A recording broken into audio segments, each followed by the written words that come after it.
Au nord du Cambodge, s'étend un immense lac bordé de rivières. Il s'appelle le Tonlé Sap, littéralement la mer d'eau douce. C'est le plus grand lac d'Asie du Sud-Est, mais aussi le plus peuplé.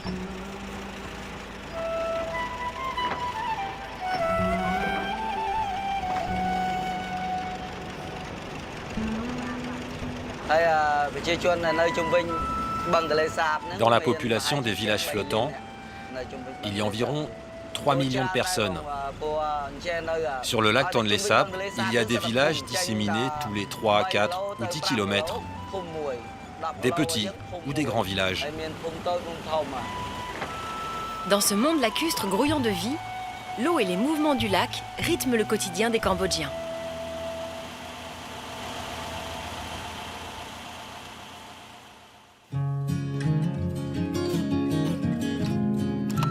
Bonjour, c'est Sophie. Avec Pongo, je suis partie pour un long voyage. Je ne vois pas, alors le monde, je vais le prendre à bras le corps. Le sentir, le toucher. Mais surtout, je vais vous faire partager mes rencontres et vous faire découvrir le monde différemment, en le regardant dans les yeux des autres.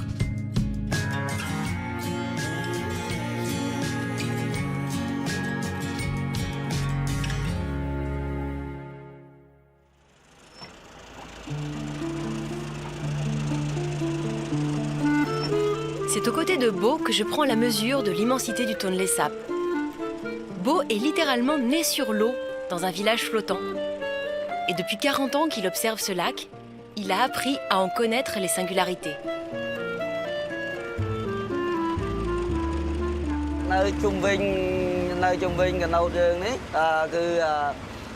Tout autour de nous, c'est une sorte de petite forêt qui sert d'abri aux poissons quand ils veulent pondre. Ah, une forêt qui sert d'abri aux poissons. C'est un peu original, hein, parce que chez nous, les forêts sont au sec et les poissons sont dans l'eau. 300 000 hectares de forêt immergée permettent au Tonlé Sap d'être l'un des lacs les plus poissonneux au monde. Les Cambodgiens y pêchent chaque année la moitié du poisson consommé dans le pays. Il attire également des millions d'oiseaux et de reptiles, au point d'avoir été désigné réserve de biosphère par l'UNESCO. Ce foisonnement de vie explique aussi que le lac soit si peuplé. Ici, la pêche est au cœur de la vie de chaque habitant.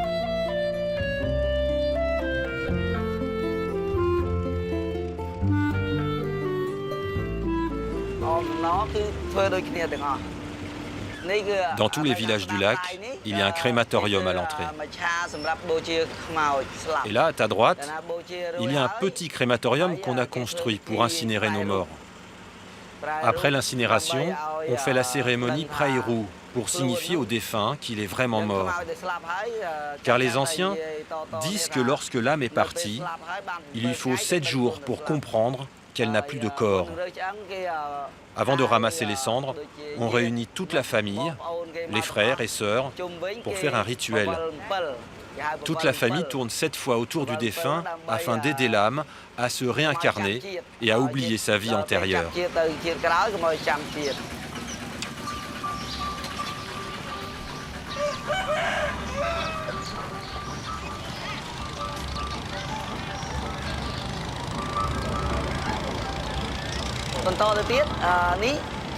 Là, on arrive au niveau de l'école. Elle est composée de 6 bâtiments pour tous les enfants du village. Est-ce qu'on manque de quelque chose dans un village flottant? Il y a moyen d'aller à l'école, il y a des boutiques, il y a les maisons, il y a aussi le moyen d'assurer la crémation des morts. Est-ce qu'on manque de quelque chose? Ici, on n'a pas encore de dispensaire médical. Quand les gens sont malades, on les envoie à Siem Reap.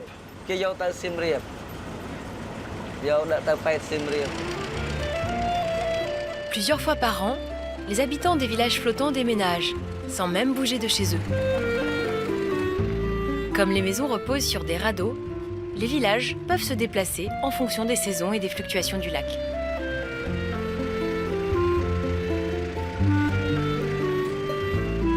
Mais comment vous les déplacez concrètement? On utilise une barque qu'on attache avec une corde pour tirer les maisons. On peut utiliser un canot comme celui-ci ou comme celui-là. Mais c'est lourd une maison par rapport à un bateau quand même. Non, ce n'est pas très lourd. Même une petite barque peut tirer une maison, parce que nos maisons n'ont pas de fondation. Pendant la saison des pluies, on change à peu près 3 fois d'emplacement. Au printemps, c'est la même chose. Il faut changer aussi 3 fois à peu près.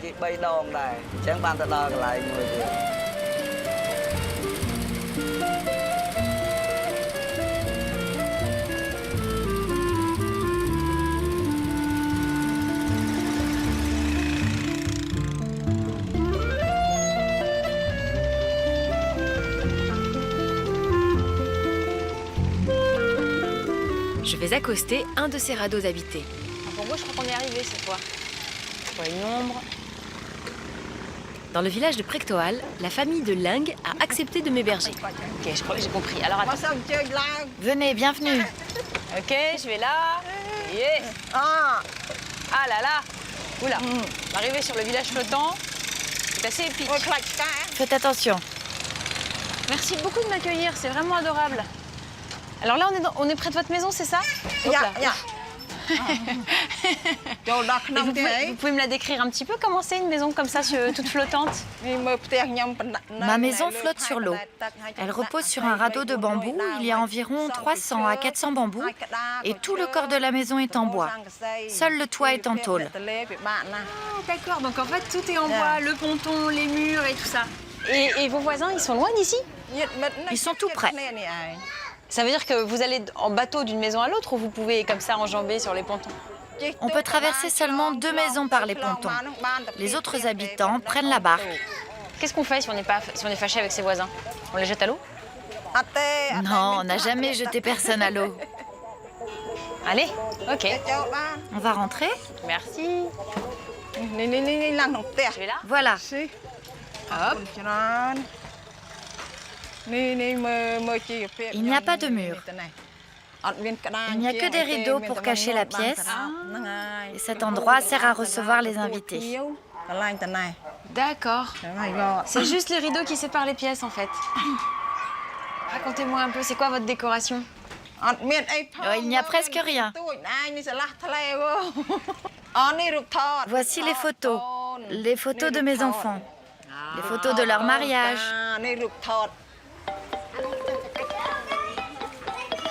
Peu de superflu dans les maisons flottantes. Vivre sur l'eau est souvent un impératif. Faute de terrain disponible à la vente, les familles modestes ont trouvé cette solution.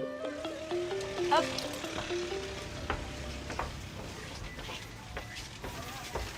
Attention, il y a un trou. Ah, d'accord. Alors, faut que je mette les pieds où ça? Là? Là. Attention à ne pas tomber. Ouais. Très bien. Ah, baissez-vous, baissez-vous. Ici, c'est la cuisine. Il y a un peu de vaisselle et quelques casseroles. Vous pouvez vous redresser. C'est très bas de plafond. Hein. Il y a des poutres partout. Ça, c'est quoi, ça? C'est une assiette, ça? C'est une cuisinière à bois faite en terre. D'accord. Donc, vous mettez du bois là et ça chauffe. Et de ce côté, il y a la cuisinière à charbon. Il n'y a pas de cuisinière électrique. C'est encore chaud. Ah. Je vous emmène voir les crocodiles. Vous élevez des crocodiles?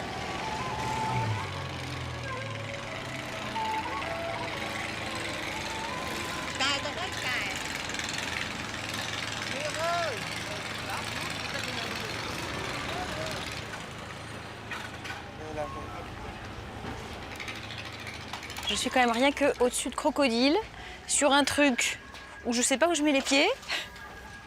Peut-être que je vais leur servir de nourriture ce soir. Il faut que j'aille où? Là? Ah, ouf. Je me sens plus en sécurité sur du bois. Chérie, attrape-lui la main. Ouais. Et après, je vais là. Oh là là, mon Dieu, mon Dieu, mon Dieu. Levez la jambe bien haut. Mettez les pieds là. Je descends? Et montez, montez. Voilà, à cet endroit, là. Voilà, encore un pas. Et alors là, vous leur donnez quoi à manger à ces crocodiles? On leur donne du poisson. Ce sont des crocodiles qu'on nourrit depuis qu'ils sont tout petits. Et grâce à cela, j'ai pu acheter la maison où je vis aujourd'hui. Et qu'est-ce que vous en faites de ces crocodiles? Vous les vendez après, c'est ça? Au printemps, la femelle monte sur terre et pond ses œufs. Une fois les œufs éclos, je vends les petits et la femelle retourne dans sa cage. Vous les vendez où? Ils deviennent quoi? Je les vends au Vietnam et en Thaïlande. La majorité part au Vietnam. Et vous savez pas ce qu'ils en font au Vietnam? À mon avis, ils sont transformés en sac à main. Certains sont mangés et d'autres sont élevés pour leur peau. Et vous, vous en mangez? Non, je n'en mange pas. Mais mon mari, lui, il en mange. Ah, et alors c'est bon? Il aime Je bien? sais pas. L'élevage de crocodiles ne suffit pas à la famille pour vivre. Comme tous les habitants des villages flottants, Hong possède aussi des viviers de poissons qu'il faut nourrir chaque soir.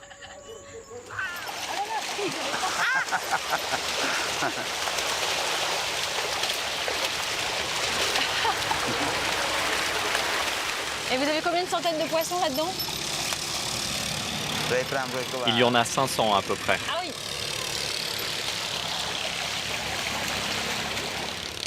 Et alors ces poissons qu'on leur donne, c'est vous qui les pêchez? Oui, je les ai pêchés moi-même. C'est votre activité quotidienne, vous allez à la pêche pour nourrir vos poissons le soir? Oui, tous les jours, je pêche à l'aide d'un filet de bambou. J'en attrape seulement 14 à 15 kilos par jour. Et vous les élevez pourquoi? C'est pour la consommation des gens des hautes terres. Voilà mon chien, on a nourri les poissons. T'as de la chance, on aurait pu nourrir les crocodiles en te donnant à manger à eux.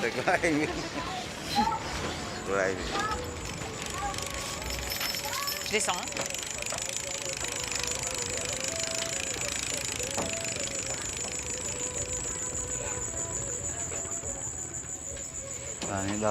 Ici, nous avons un hôtel des esprits.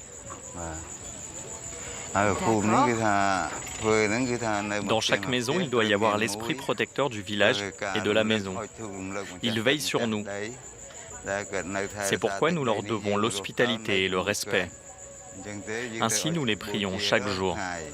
Et donc chaque soir, vous allumez de l'encens ici, c'est ça? Oui, exactement. Ok. Et bon, on va honorer les esprits. Que les génies veillent sur nous. Apportez-nous la chance et le bonheur. Protégez-nous de la tristesse, de la famine et de la maladie.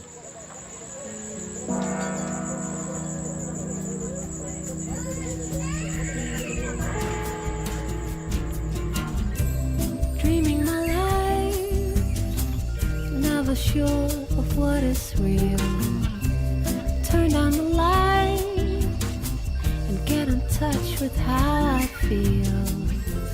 It's about an on and off affair.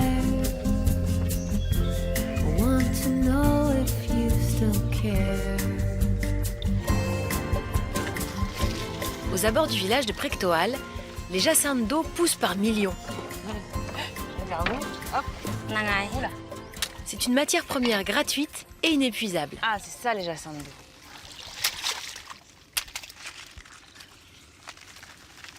Rata les récupère pour en tresser les fibres. Alors, ça c'est le bout de la feuille.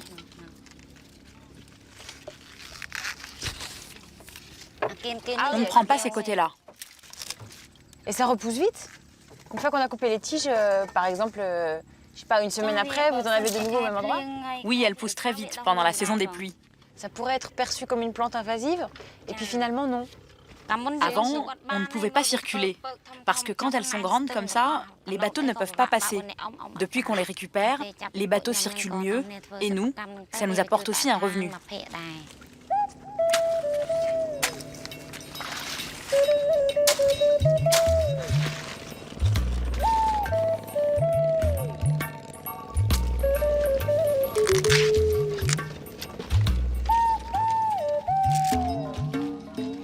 Cette utilisation, elle date depuis toujours. Enfin, c'est un produit qu'on utilise depuis la nuit des temps au Cambodge. Oui, depuis des temps très anciens. On les utilisait seulement pour tresser des hamacs, alors que maintenant, on en fait aussi des paniers.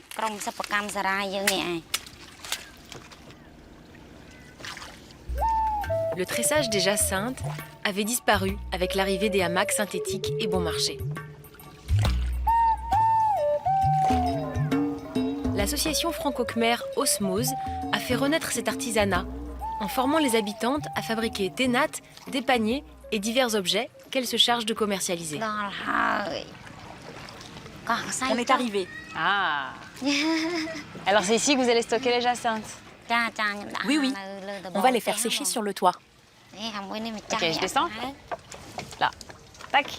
Et voilà. À la tête. Je vais enlever celles qui sont sèches et mettre les fraîches à la place. D'accord, vous les mettez sur le toit de la maison en fait. Oui, oui. On les laisse sécher sur le toit pendant 5 jours, puis on les attache en botte, et c'est seulement au bout de 10 jours qu'on peut les utiliser.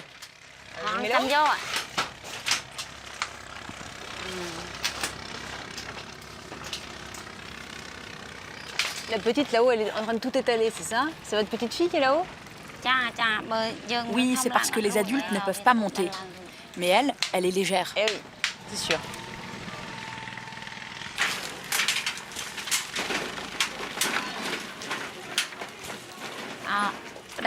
Voilà, lui, c'est mon mari. Alors là, c'est votre maison? Oui, c'est ma maison.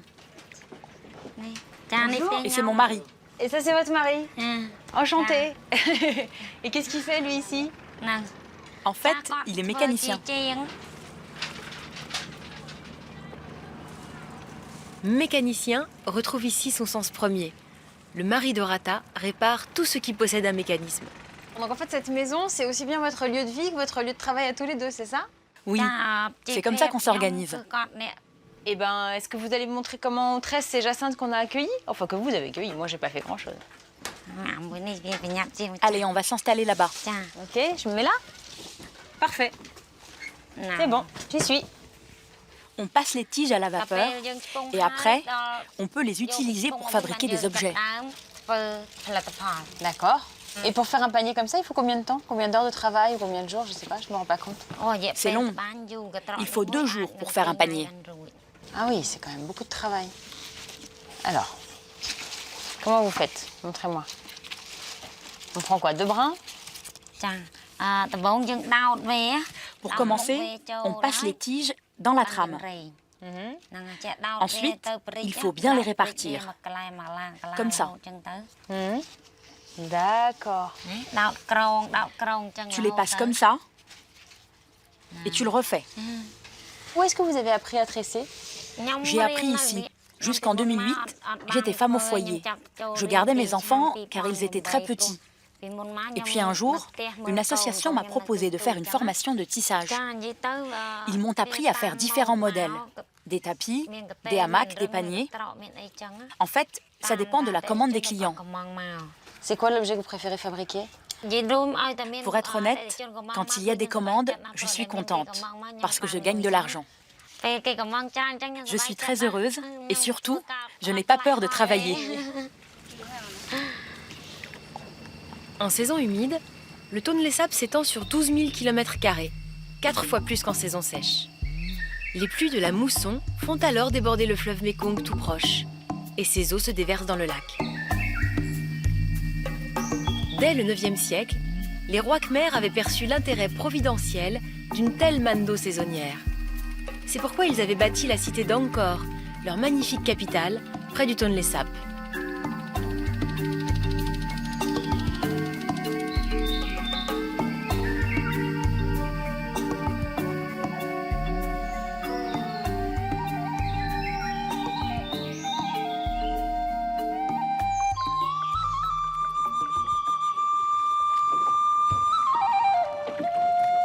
Et pour supporter les périodes de sécheresse, ils avaient mis en place un fabuleux réseau de canaux et de réservoirs artificiels appelés les bareilles.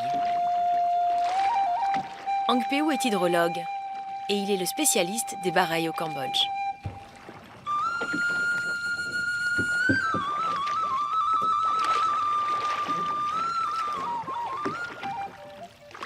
J'ai l'impression qu'il y a un peu des arbres autour de nous, parce que j'entends les oiseaux, donc les oiseaux ils doivent pas être perchés au milieu de nulle part.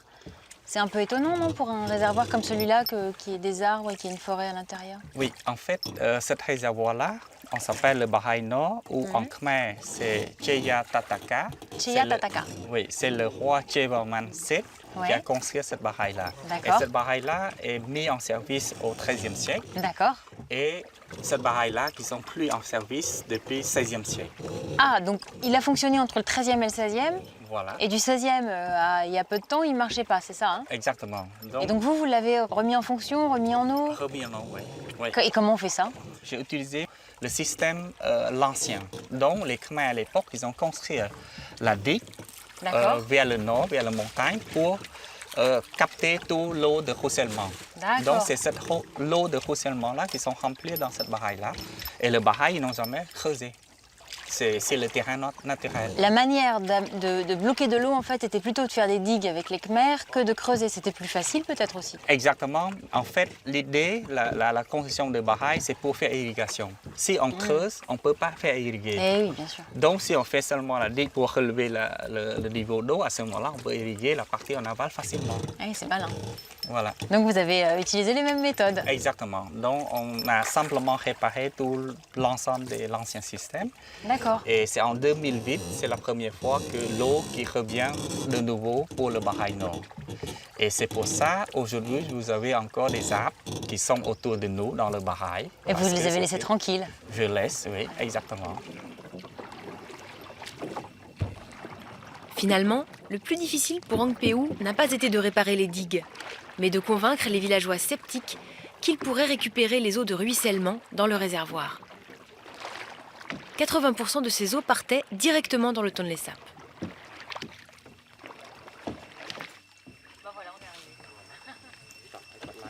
Alors mon chien, tu sais, tu vas te débrouiller tout seul. Oui. Hop là. Allez, Pongo, descends, dépêche-toi, tout seul. Allez. Donc, je peux me tenir à cette branche après tout. Attention. Votre gauche, doucement, Et je vais- doucement. Et après, je vous saute dans les bras, c'est ça? Je fais une petite danse. Oui, vous montez Voilà, déjà, on est sûr que la barque ne se sera pas renversée. C'est une première information. Allez. Voilà.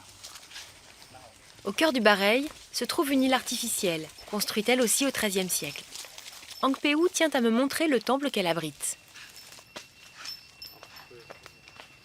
De cette île-là, il y a quand même plus que 280 mètres de large. Ah oui, Et elle est pas toute petite. Et au milieu, on construit les temples qui s'appellent Niepwan. Mhm. Et vous allez voir tout à l'heure pourquoi on dit c'est un temple l'hôpital. Et je sais pas. Vous allez me dire ça quand on va y être. Voilà, exactement. Jayavarman VII, qui fit construire ce Bareil et ce temple, fut l'un des plus grands bâtisseurs de l'Empire khmer. Il avait entre autres développé un réseau de 109 hôpitaux gratuits, dont celui-ci chargé de symboles religieux.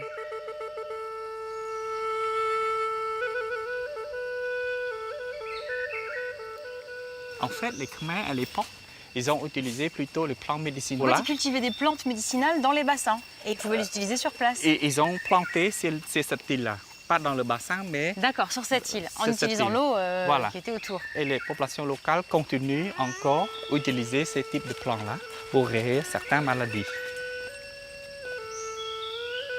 Les plantes médicinales infusées dans le bassin central, avant de se déverser dans l'un des 4 bassins adjacents, où d'autres mélanges de plantes permettaient de soigner des maladies.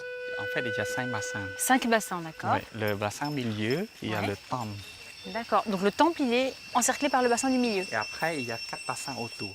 D'accord. Les Qui sont quatre- disposés au point cardinaux, peut-être, les 4 bassins Exactement, autour. exactement. D'accord, je vois. Et dans le petit chapelle, c'est la connexion entre le grand bassin et le petit bassin Mhm. qui sont liés par le déversoir.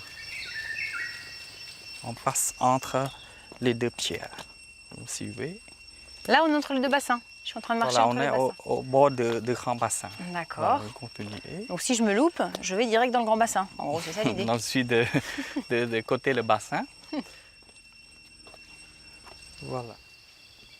Asseyez-vous là. Je m'assieds, d'accord. Donc, Donc, le principe... Ah oui, d'accord. voilà, c'est ça. Ça monte, ça monte, ça monte. Voilà. Vloup, il va c'est aspiré déverser. par le déversoir là-haut. Exactement. Et de l'autre côté, il y a la tête pour déverser de l'autre côté, dans le petit chapelle derrière. Attendez, voilà. Vous voyez la chapelle là? Oui, ça c'est la chapelle, d'accord. Voilà. Ça, c'est la au chapelle. fond, à l'intérieur des chapelles. Oui. Et devant vous, c'est le trou, c'est la connexion, le déversoir vers le petit bassin. Ingénieux système. Je trouve ça vraiment chouette que vous ayez pu retrouver un savoir ancestral comme ça et le remettre en place, et que finalement aujourd'hui on n'ait rien inventé de plus ingénieux pour remplir ces 5 bassins du temple, pour remplir de 5 millions de mètres cubes Oui, c'est le exactement. Bahreïn Nord. C'est impressionnant. En fait, vous n'avez rien eu inventé, par contre vous avez eu à tout recréer. Exactement. Le génie des Khmers était déjà là à l'époque. Dispositif malin.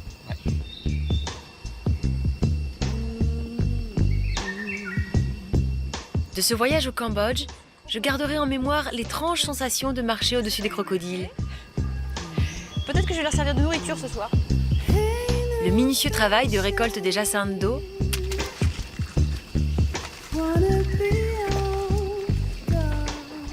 et l'ingéniosité du système des Bahreïs, ces réservoirs créés il y a 800 ans.